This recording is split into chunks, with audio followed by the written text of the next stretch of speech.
Okay, welcome everyone as we learn the Mishna Yomis for Tuesday night. And we're sponsored by Avram Dov Ben David for the schools of Avram and Yam Benish Ben Malk Yudis and family, Lefu Shalem Fel Yomosh Ben Chaya Sarah, also by the Fisher family, Lili Nishmas Basi Bas Rabbi Shalom Ben Avram Alevi Perel Bas Ruvain, also sponsored by Yoel Klugman and family, the Refuah Shalema for Victor Aryeh ben Rivka and Meir ben Chaya Sarah. They should have a Refuah Shalema b'Seich Shar Chayli Yisrael. So Mishnah Dalet tells us a Besula Almana Grusha v'Chalutza min Anesuin. If she's still a virgin, in other words, they got married, but she claims that she never consummated the marriage, and but she went to the chuppah, and then she became widowed or divorced, or her husband died, and her Yavim gave her chalitza. But it was after an official marriage,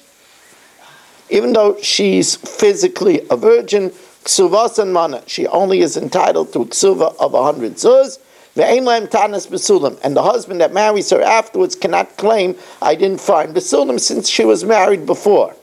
Similarly, hagiyoyis v'ashvuya v'ashivcha, if she was a convert, a woman that was ransomed from captivity, a maidservant that was emancipated, she was redeemed from captivity, converted from being a guy, emancipated, but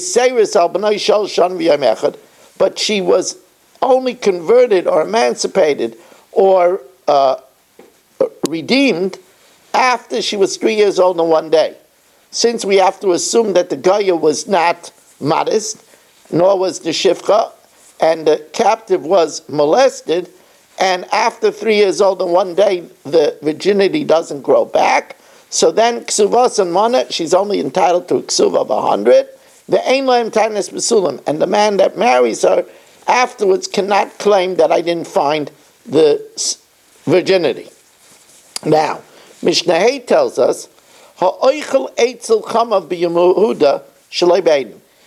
if somebody eats while he's an orus, in those days they waited between Erisin and Nesuin 12 months,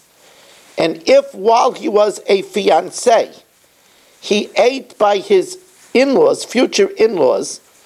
in Yehuda, because in Yehuda they have a custom that they allow the bride and the groom to be alone while they're engaged, in order that she shouldn't be too bashful, or he shouldn't be too bashful on the wedding night. So, if he ate by his future in-laws in Yehuda without witnesses, they were alone without witnesses, then at the wedding, after the wedding night, he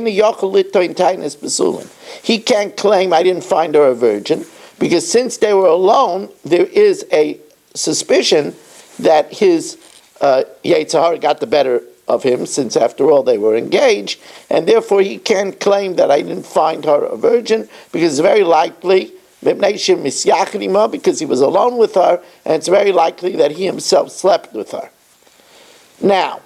we're going to learn at the end of the Mishnah that the Bezdin of Kohanim awarded a Kohenes, because of her aristocratic pedigree. They awarded her, if she's a virgin, a ksuva of 400 zuz, double a regular ksuva. Now you might think that a kohenes that becomes a widow, maybe she's also allocated an inflated ksuva, but no. Achas almanas Yisrael, whether she's the widow of a Yisrael, the achas almanas kayin, or the widow of a kayin, her ksuva is 100. Kesuvos and mana. But Bezdin shel Kohanim or Yegoivin lebesula, the Bezdin of Kohanim would collect for a besula, that's a kohenes, arba mea zuz, 400 zuz, and the Chacham didn't stop this practice, even though you might think it would lead to jealousy. They didn't stop it, but they allowed a kohenes to command, a daughter of a kohen, to command a ksuva of 400 zuz because of her aristocratic pedigree. We want to thank you very much for joining us and wish you a good evening.